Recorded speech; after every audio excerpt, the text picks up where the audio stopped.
Here is Oregon, a place to lift and celebrate the very best of Oregon. Thanks to our exclusive auto partner, Subaru, for being a proud supporter. Get the good stuff every day at hereisoregon.com or follow us on your favorite social media platform at Here is Oregon. Share the good. Hello, hello. Welcome back to Peak Northwest, an outdoors and travel podcast by the Oregonian and Oregon Live, dedicated to the adventure and exploration of our beautiful Pacific Northwest. I'm Jamie Hale. And I'm Vickie Connor. Together, we take you to some of the most beautiful and interesting destinations in our region, discussing where to go, what to do, and places to see. And today, we are looking back at this past year, reviewing our favorite trips and adventures of 2022. That's right, Vickie. You know, this is the question I get more than I think any other. Whenever I meet someone and they find out what I do, they always say, what are your favorite places you've been to lately? And I always kind of have to scratch my head because trying to remember everywhere I've been to just in this calendar year is kind of hard. They all kind of seem to blur together a little bit. But today we're going to talk about some of those. Some of the times we spent together, you and I, shooting our Peak Northwest video series, and many of the trips we've done on our own or with our respective partners, and recapped here in the podcast, and some we haven't talked about yet. So this might be a mixture of some recounting of things that you may have heard before and some fresh adventures maybe you haven't. Exactly. Think of it as kind of like our 2022 highlight reel right here as far as adventures go.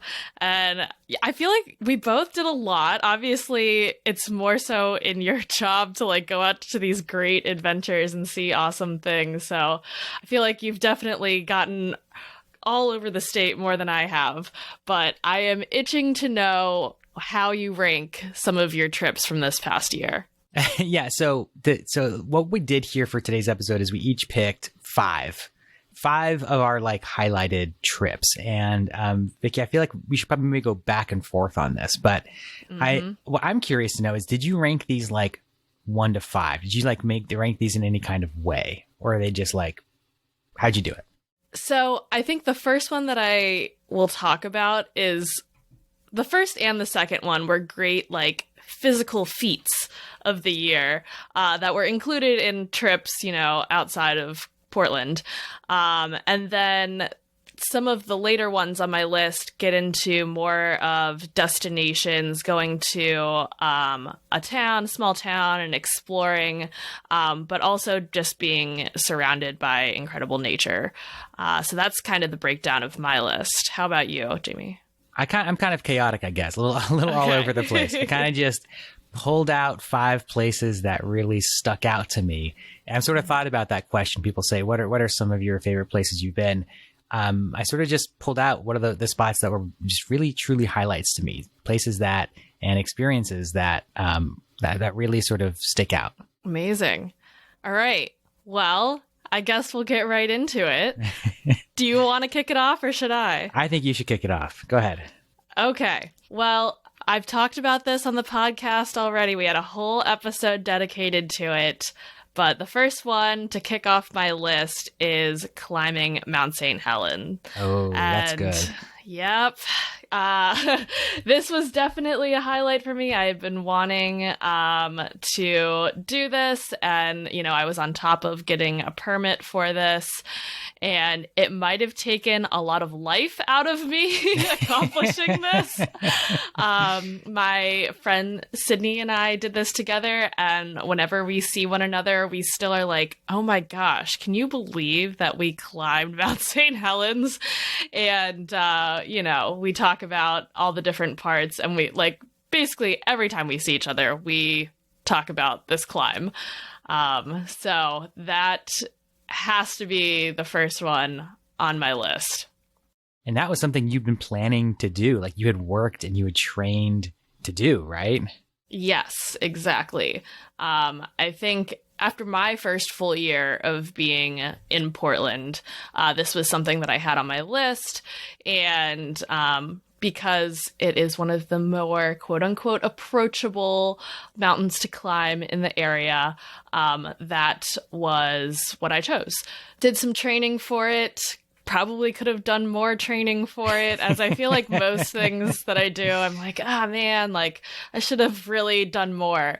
But climbing St. Helens was such a memorable time. And I talked about this a lot in the actual episode that we did, but seeing the sunrise on Mount St. Helens was incredible. Like the pastels in the sky, that is ingrained, it's singed into my memory for the end of time.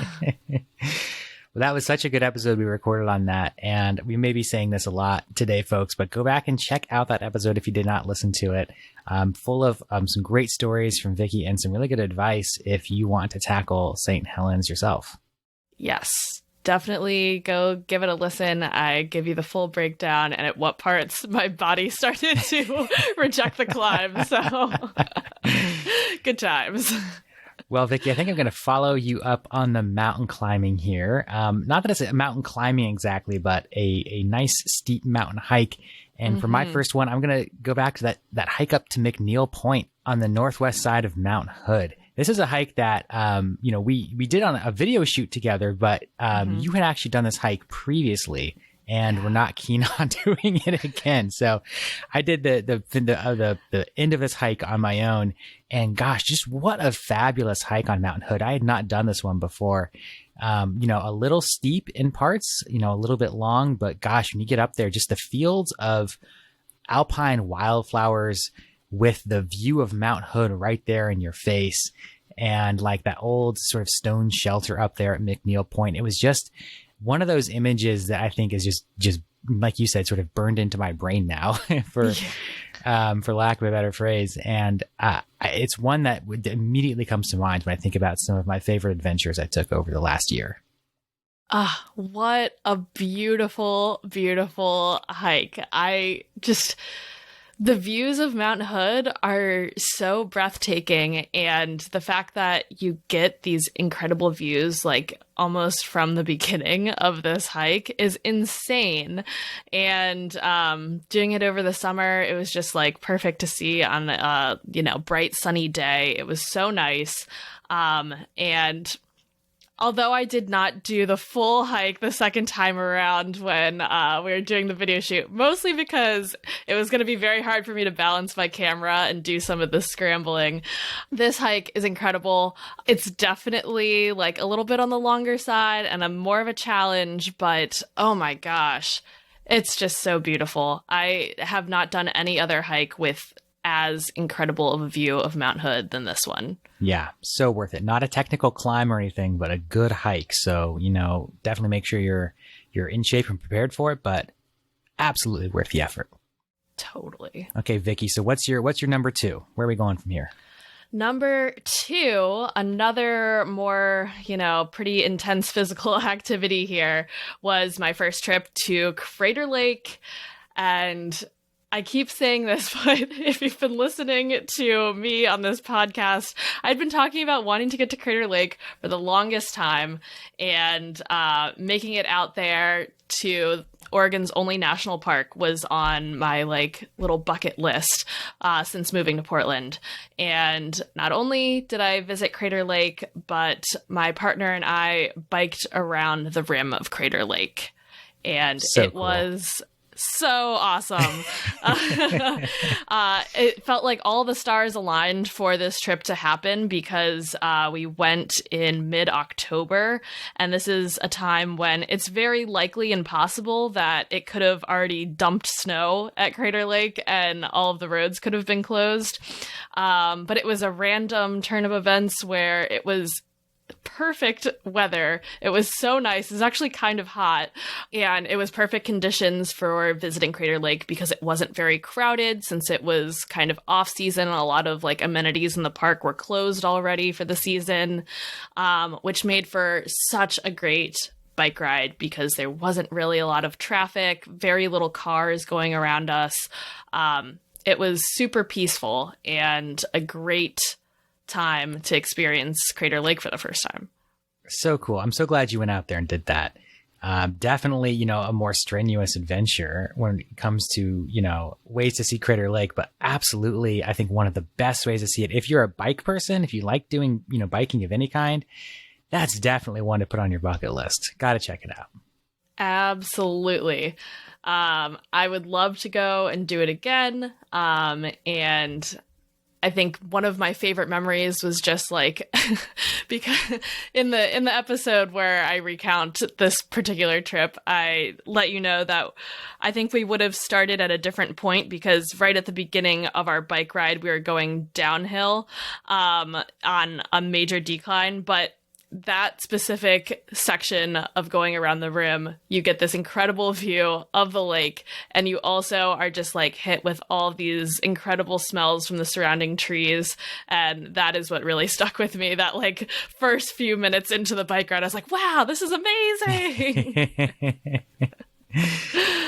Oh man. Okay, so that's number 2 for me. Jamie, what's second on your list? Or not second, but the next one on your list. Yeah, I think so. We've got a lot of sort of big outdoor adventures, and I'm going to take things down a notch and go all the way back to the very beginning of 2022 into the dead of that rainy winter in January and say my trip to Seaside. So Seaside, obviously one of the busier towns in the Oregon coast. Anyone who's been there in the summertime or during spring break knows it can be a madhouse. And for that reason, I never went to Seaside. I always just kind of skipped it, but that didn't really sit well with me. I didn't like that there was a town on the coast that like I avoided because I love the coast. I love all those towns. So I thought, why not go in the wintertime? I like to take these sort of winter coast trips anyway and just sort of see it when it's sort of blustery and cold and windy. So I went to Seaside in January, like midweek, and it found the town a lot quieter, but like a lot of the stores and restaurants were still open, a lot of them. So it wasn't quite as bustling as it would be normally, but you can still go down there and eat at all the great restaurants. You can still go to the breweries. You can still go play Fascination at the arcade. You can still go walk on the beach and go see all that stuff. So I had a great time. And this has sort of become one of my new winter coast recommendations for people is go check out Seaside or go to Cannon Beach. Go to these towns that you don't want to go to because they're too busy in the summertime and just do it when no one else is there. And that's, I think, a great way to go about going to some of these places that you might otherwise avoid. Absolutely. I really loved my trip to Seaside. I think I went around the same time as you. A friend was in town visiting and we went in January and it was so nice. I remember we stayed in a hotel and when we woke up, I really wanted to just go walk on the beach in the morning and it wasn't raining. We looked out. It was a pretty clear day, but still very cold to the point where I was wearing like, my big puffy jacket and a beanie. And I took my dog Stella out to the beach. We just walked around and the serenity on this cold beach, pretty empty, not a ton of people walking around, maybe just like a handful of people I saw on that morning walk. But it was so peaceful and just like, oh my gosh, my dog was so happy. That memory is like, just really simple time and really nice. And I think we got pancakes afterwards. So there you go. Even better. Nice. And, walking along the beach and just like looking for like sand dollars and stuff. Super cool. Really enjoyed it. Yeah. Wow. So dreamy. Such a great spot. Exactly. Okay. Well, Vickie, what's next up for you? All right. Next up, it was our very first episode of the Peak Northwest video series that we shot together. And this was our trip to Joseph out in Eastern Oregon. And this was my first time making it out that far into Eastern Oregon. And it was incredible. Yeah. We packed a ton into like 3.5 days. We did a lot. But what stood out to me was seeing the Wallowas for the first time and doing a little bit of a hike there. And then also obviously Wallowa Lake. And we were able to catch in a landscape concert. So all of those things combined, wow, it was incredible to see. And we went was it beginning of June that we went? It was pretty like early on in the summertime. That sounds right. Mm-hmm. Yeah. So the weather was super nice and it was just a lovely time. It was gorgeous. If you didn't put this on your list, I would have put it on mine. It was such a nice trip. And in addition to all the things you've said already, hanging around downtown Joseph, doing everything there was great. Going to Arrowhead Chocolates, eating breakfast at, what's it called? The Blythe Cricket. We went there like every day. Great Yes. breakfast spot. Having dinner at Gold Room Pizza, which no longer exists, sadly. Although the folks there now have a pasta business, sort of a home delivery and take-home pasta business, which you can check out as well. I believe they're called Little Fox Pasta. Check them out. But so much great stuff to do in Joseph. I just love that little community, and you can go spend your whole time out in the wilderness if you want, or you can spend your whole time hanging out in this little small town with all the people there if you want. And I just love that there's so many different ways to approach Joseph. Absolutely. And got to give the shout out to the hotel that we stayed at, the Jennings Hotel. Mm-hmm. What an awesome and very cool place to stay. It was like not too crowded too. So I feel like all the general amenities, just like the common area rooms, hanging out, felt like we just kind of had it to ourselves. And I loved the little deck area where you kind of, your view overlooking downtown was super cool. And obviously the sunset over the Wallowa is amazing. Can't beat that. No, that's so good. Okay, so that was Joseph. Such a highlight. Next up on your list, Jamie.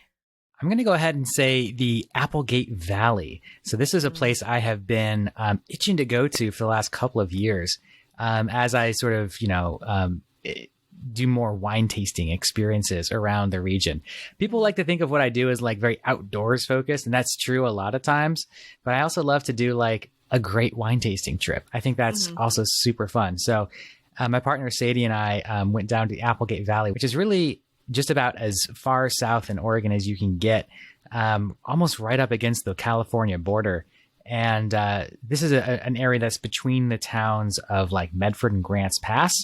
And we anchored ourselves in the small town of Jacksonville there and stayed a couple nights at the Jacksonville Inn, and spent a full day just driving around the wineries in this little valley, tasting the different wines, getting in some good views, eating some good food.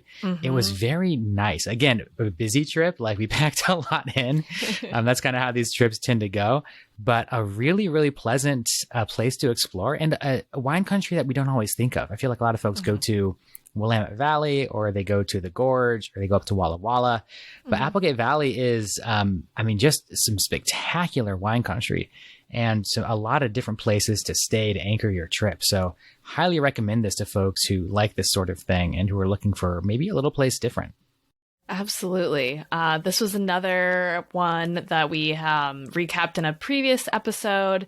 And I remember you kind of gave a breakdown of all the different wine tasting places you visited. And remind me, Jamie, like what were some of the things that stuck out in the individual wineries that you visited? There's just like so many different kinds of wine tasting experiences. So Cowhorn was the one I think that both Sadie and I liked the best. And you kind of had this opportunity to sort of sit back on these little cozy pods on their deck and look out onto the vineyards and the mountains, just beautiful views, good wine. Then there's other places like Quaddy North, where it was like more of like they had a tasting area next to like the active winemaking operations.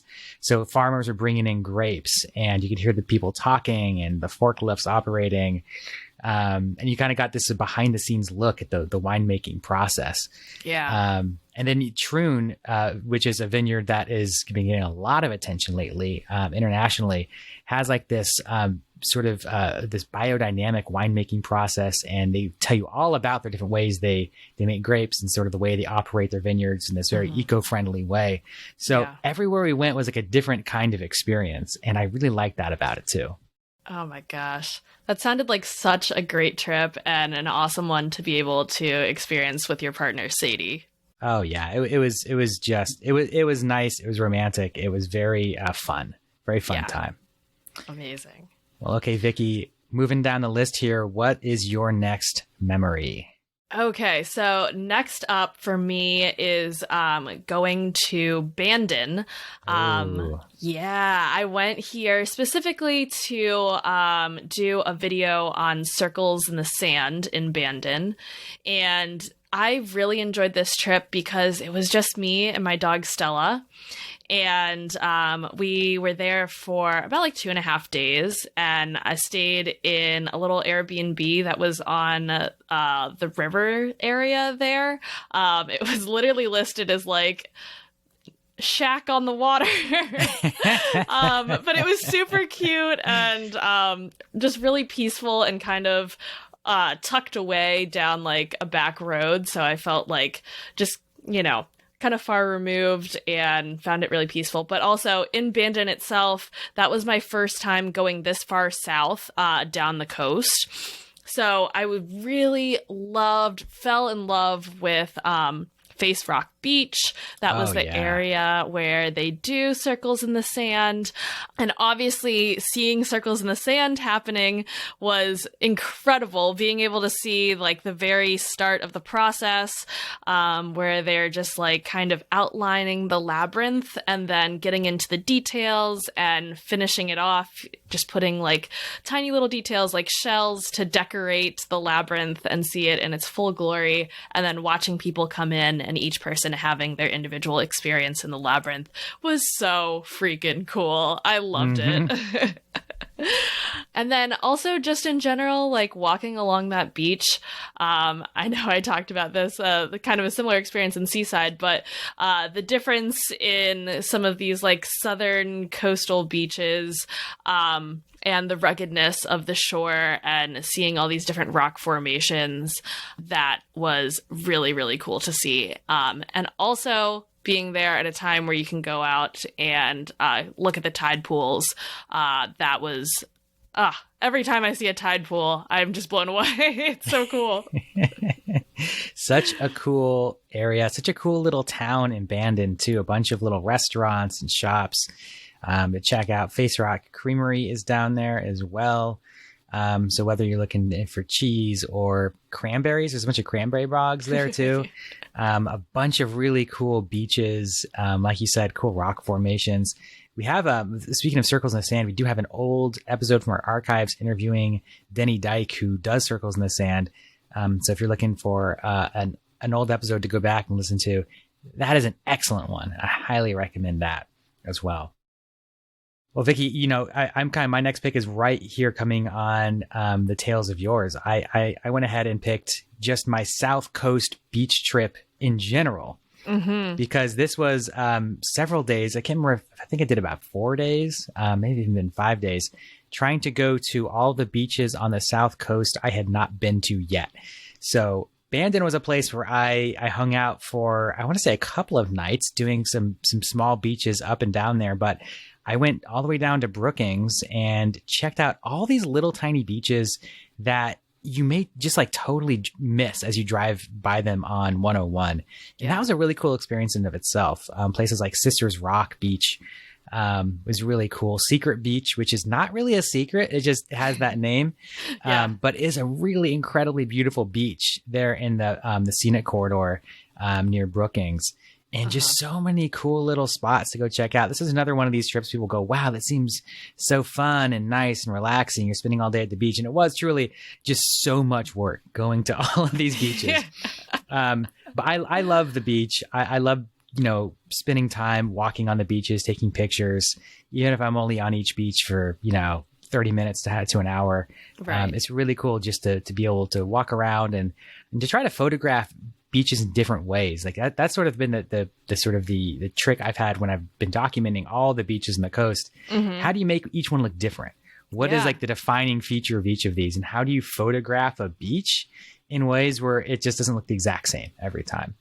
And what are your secrets of the trade? I mean, you just got to look for stuff that's not sand, right? It's like rock formations are great. Interesting little pathways that lead down to the beach are great. Like if there's a stairwell or something like that. Yeah.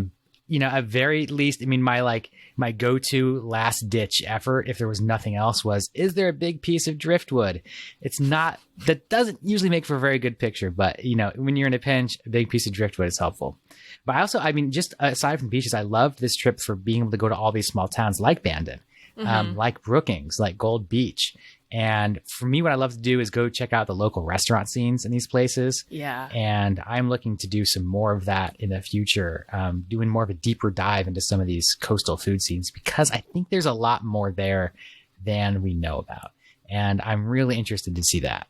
More than chowder and fish and chips? That's right. That's right. So much more. No hate to the chowder and fish and chips, because I love it. Mm-hmm. But yeah, I'm sure there's a lot more than just chowder and fish and chips. Absolutely. Well, Vickie, we're down to your last choice. So what made the end of your list here? So all of my...